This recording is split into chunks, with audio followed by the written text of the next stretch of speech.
بسم اللہ الرحمن الرحیم۔ السلام علیکم سجنت متروں، میں ہوں ارشد یاسین اور آپ دیکھ رہے ہیں ریڈار۔ سجنت متروں، پرویز لائی 2023 میں بھی وزیر اعلیٰ پنجاب رہیں گے۔ کس کی خواہش پوری ہو گئی، کیسے ہو گئی، یہ میں آپ کے سامنے رکھتا ہوں۔ اور ساتھ ساتھ سجنت متروں، کل لاہور ہائی کورٹ میں جو کچھ ہوا اس میں عدالت کا ایک دلچسپ جو شرط رکھی گئی عدالت کی طرف سے، اس پر آئینی اور قانونی ماہرین نے سوالات اٹھا دیے ہیں۔ یہ انوکھی شرط تھی کیا، دلچسپ شرط کہہ لیں وہ تھی کیا، وہ میں آپ کے سامنے رکھتا ہوں۔ اور ساتھ ساتھ سجنت متروں، گورنر کی طرف سے وزیر اعلیٰ کو ڈی نوٹیفائی کرنے کا معاملہ تو حل ہو گیا، عبوری صحیح، لیکن اب صدر مملکت پر دباؤ بڑھنے لگا ہے کہ وہ گورنر کو برطرف کر دیں۔ اس کے لیے خطوط بھی لکھے گئے ہیں، اس میں قرارداد بھی پنجاب اسمبلی سے منظور کروا لی گئی ہے۔ اب اس کا ہوگا کیا؟ اور ساتھ ساتھ سجنت متروں، اب آئندہ جو سیشن پنجاب اسمبلی کا ہے اس کو استحقاق سیشن کا نام کیوں دے دیا گیا ہے؟ اس استحقاق سیشن میں کرنے کیا جا رہے ہیں؟ یہ سارا کچھ میں آج آپ کے سامنے سجنت متر رکھتا ہوں۔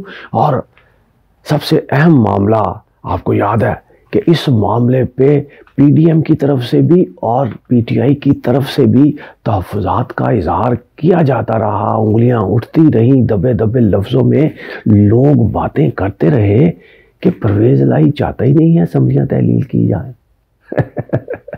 اس کے لیے کچھ نہ کچھ تو کرنا پڑے گا۔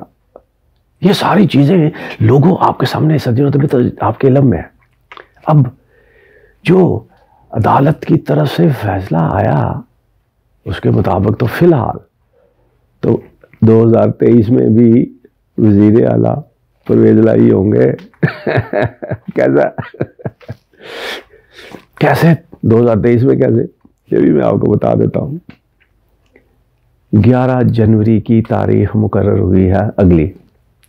اس وقت تک عدالت نے وزیر اعلیٰ پرویز لائی سے کہہ دیا ہے کہ ہم اعتماد کے ووٹ پر آپ کو پابند نہیں کر سکتے، لیکن آپ جب چاہیں اعتماد کا ووٹ لے لیں، اور 11 تاریخ تک جو ہے اس معاملے کو وائنڈ اپ ہو جانا چاہیے۔ اب 11 یعنی نیا سال آ گیا، جنوری آ گیا۔ اب جنوری کی 11 تک تو موج ہو گئی نا جی، وزیر اعلیٰ رہ گئے نا جی۔ اب اس سارے معاملات میں سجنت میں تو سب لوگ راضی ہیں۔ پی ٹی آئی کی طرف سے بھی کوئی شدید رد عمل نہیں آیا، بلکہ انہوں نے بھی عدالت کے اس فیصلے کو خوش آئند قرار دیا ہے اور اس کو تسلیم بھی کر لیا ہے۔ ساتھ یہ کہا ہے کہ جو انہوں نے انڈر ٹیکنگ لی ہے اس سے ہمارا اختلاف ہے، بہرحال فیصلہ موجودہ حالات میں بہترین ہے۔ اب یہی بات جو ہے وہ گورنر کی طرف سے جو وکیل ہے انہوں نے بھی کہا کہ جی فیصلہ ٹھیک ہو گیا۔ سب نون لیگ کے لوگوں نے بھی کہا کہ جناب زبردست ہو گیا، اسمبلیاں تو بچ گئی نا، یہی ہم چاہتے تھے اسمبلیاں بچ جائیں، تحلیل ہی نہ ہوئی۔ سارے لوگ خوش، اور سب سے زیادہ خوشی تو ظاہر ہے عوام لیگ پرویز لائی کو ہوگی۔ اس کی وزارت اعلیٰ تو بالکل بچ گئی نا جی، فی الحال تو بچ گئی نا۔ لیکن سجنوں متروں، اس سارے معاملات میں جو ایک دلچسپ شرط عدالت نے رکھی اس پہ قانونی اور آئینی ماہرین سوالات کیوں اٹھا رہے ہیں؟ آئینی ماہرین کا یہ کہنا ہے کہ عدالتیں پنچایتی نہیں ہوتی، انہوں نے ایکٹ پر فیصلہ کرنا ہے کہ ہونے والا ایکٹ صحیح تھا یا غلط تھا۔ اس پہ تفصیلات بہت سی چیزیں کہی جا سکتی ہیں، سنی جا سکتی ہیں، لیکن ایک نقطے پہ ہم اگر بات کریں تو پٹیشن تو یہی تھی نا کہ گورنر نے وزیر اعلیٰ کو ڈی نوٹیفائی کیا، آئینی کیا، غیر قائمی کیا، اس پہ بات ہونی چاہیے تھی۔ لیکن عدالت نے موجودہ حالات کو پیش نظر رکھتے ہوئے، یا یوں کہہ لیجئے کہ سب کو